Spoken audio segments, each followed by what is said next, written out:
Anksiyete, kaygı, panik atak sorunu yaşayan kişilerin rüyaları diğer insanlardan farklı mıdır? Anksiyete yaşayan kişilerin rüyalarındaki ortak temalar nelerdir? En çok hangi konularda ve nasıl rüyalar görürler? Bu ve bunun gibi pek çok sorunun cevabı bu videoda. Herkese merhaba, ben Özlem Özsoylar. Eğer kanalıma ilk kez geldiyseniz bu kanalda her hafta psikoloji ve kişisel gelişim konularıyla ilgili yeni içerikler paylaşıyoruz. Eğer bu konulara ilgiliyseniz ve yeni videolardan haberdar olmak istiyorsanız kanala abone olmayı ve bildirim zillerini açmayı lütfen unutmayın. Rüyalarla ilgili bilimsel makalelerin yayınlandığı Dreaming dergisinde geçtiğimiz yıl bir araştırma yayınlandı. Bu araştırmada anksiyete bozukluğu tanısı almış kişilerle bu tanıya sahip olmayan kişilerin rüyaları karşılaştırıldı ve aradaki farklılık incelendi. Araştırmanın sonucunda anksiyete bozukluğu tanısına sahip kişilerin rüyalarının gerçekten de bu tanıya sahip olmayanlara oranla oldukça farklı olduğu görüldü. Peki nedir bu farklılıklar? Gelin bakalım. İlk önce isterseniz en çok görülen konulara bakalım. Çalışmanın sonucunda anksiyeteli kişilerin en çok şu konularda rüyalar gördüğü tespit edildi. Kovalanmak ve takip edilmek. Fiziksel bir saldırıya uğramak veya saldırgan eylemlerle karşı karşıya gelmek. Korkudan donup kalmak. Kavgalar ve sözlü olarak agresif etkileşimler. Başkalarından gelen saldırgan davranışlarla ilgili endişe ve korku. Düşme tehlikesi ve düşme korkusu. Sosyal durumlarda dışlanmak ve reddedilmek. Ebeveynlerin ve aile üyelerinin ölümü. Kazalar, özellikle araba ve uçak kazaları. Başarısızlıkla yüzleşmek ve başarısız olmak. Taşınma, seyahat etme, çeşitli talihsizliklerin yaşandığı tehlikeli durumlar.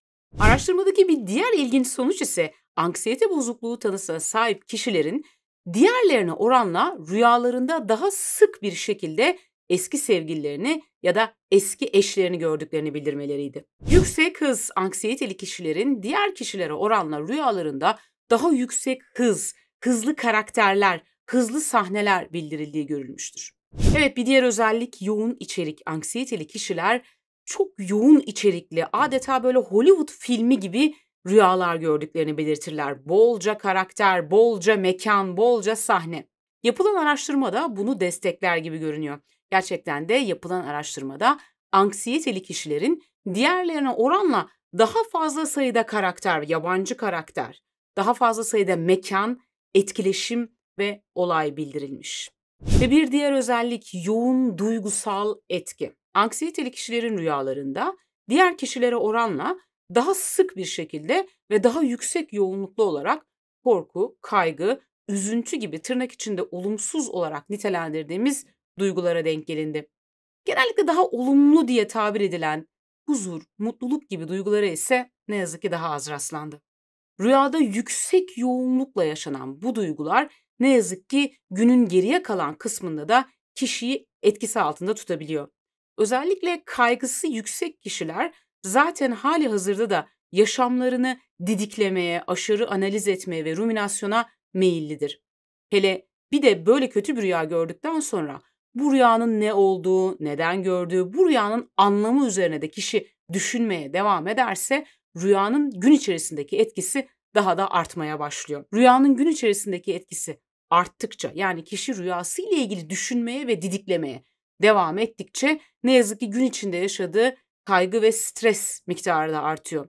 Kaygı ve stres miktarı arttıkça ise kötü ve sıkıntılı rüya görme olasılığı yine artmaya devam ediyor. Yani bu bir kısır döngü gibi işliyor. Rüyan hakkında düşündükçe, onu analiz ettikçe gün içinde yaşadığın stres miktarı artıyor. Stres miktarı arttıkça kötü rüya görme olasılığın artıyor. Kötü rüya gördükçe tekrar yine onu didikleme oranın artıyor ve bu böyle sürüp gidiyor. Sık şekilde sıkıntılı rüyalar görmek, hissedilen yoğun stresin ve bazen de anksiyete, depresyon gibi durumların habercisi olabilir. Eğer böyle bir sıkıntınız varsa bir psikiyatri hekiminden ve bir klinik psikologdan destek alabilirsiniz. Ayrıca kanalımda anksiyete ve depresyonla baş etme yolları ile ilgili bedensel ve zihinsel çok sayıda tekniği paylaşıyorum. Konuyla ilgili olarak kanalımda oynatma listelerini şöyle bir gözden geçirmenizi öneririm.